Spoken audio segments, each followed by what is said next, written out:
el huerto manda y tenemos peras, también tenemos nueces, duraznos y granadas, así que creo que nos quiere decir que preparemos un tradicional chile en nogada. El chile en nogada es una de las recetas más tradicionales de nuestro país y la utilizamos sobre todo para celebrar las fiestas patrias.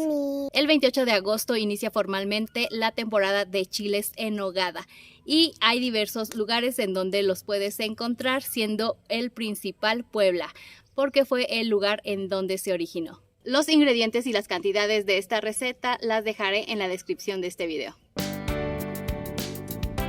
Comenzamos cortando el ajo, la cebolla, el jitomate y cada una de las frutas.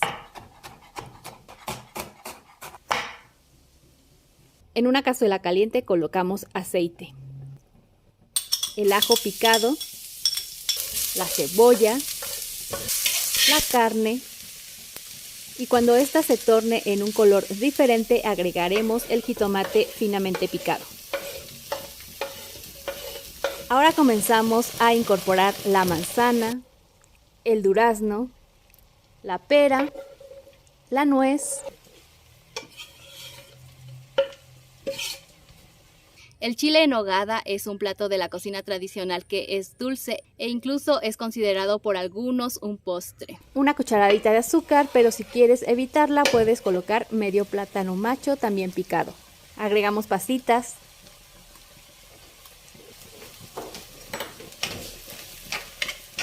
Una cucharada de canela molida, sal y pimienta al gusto. Finalizaremos con una copa de jerez y una ramita de tomillo y dejaremos cocinar durante 10 o 15 minutos. Si deseas hacer la versión vegetariana de este platillo, sustituye la carne por carne vegetariana o incluso lo puedes sustituir por soya. Hay diferentes versiones de este platillo, esta es una de las más sencillas, pero ten en consideración que al relleno le puedes agregar nueces, almendras y piñones. Aparte pondremos a tostar nuestros chiles hasta que estos se tornen negros. Los metemos en una bolsa, cerramos y colocamos un paño húmedo encima. Transcurridos de 10 a 15 minutos, sacamos, pelamos y abrimos los chiles para retirar las semillas y venas del interior. Lavamos y reservamos. Ahora es el turno de preparar la nogada.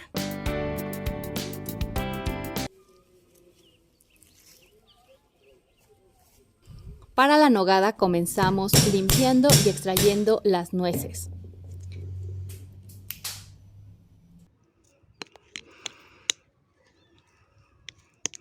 Ya con eso. Ya con eso. Las nueces suelen ser amargas y la cascarilla está fresca, así que para limpiarlas podemos colocarlas en agua caliente para después retirar más fácilmente esta cubierta.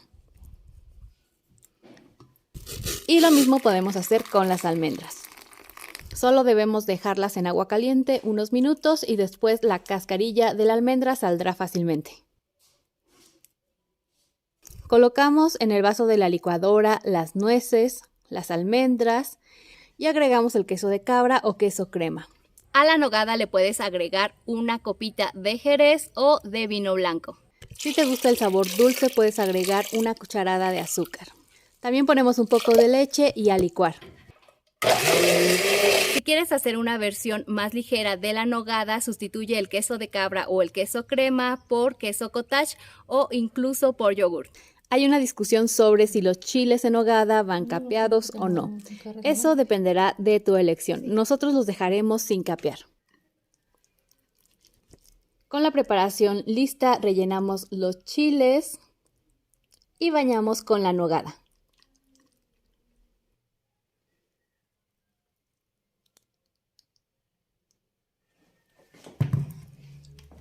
Decoramos con granitos de granada y un poco de perejil.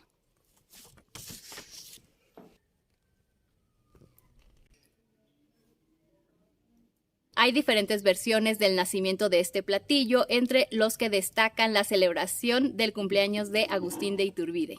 Se cree también que nació en los conventos poblanos en las manos de las monjas. Otra versión dice que este platillo se creó para celebrar la entrada del ejército trigarante a México. El chile en nogada tiene los colores de nuestra bandera: el verde del chile, lo blanco de la nogada y el rojo de la granada. La razón de preparar chiles en nogada en esta temporada no es solo para celebrar las fiestas patrias, sino que la naturaleza habla y nos da todos los ingredientes y los podemos tener al alcance de nuestras manos. Disfruta de las riquezas de la naturaleza y nos vemos la próxima semana con una nueva receta con algún ingrediente del campo o de nuestro huerto.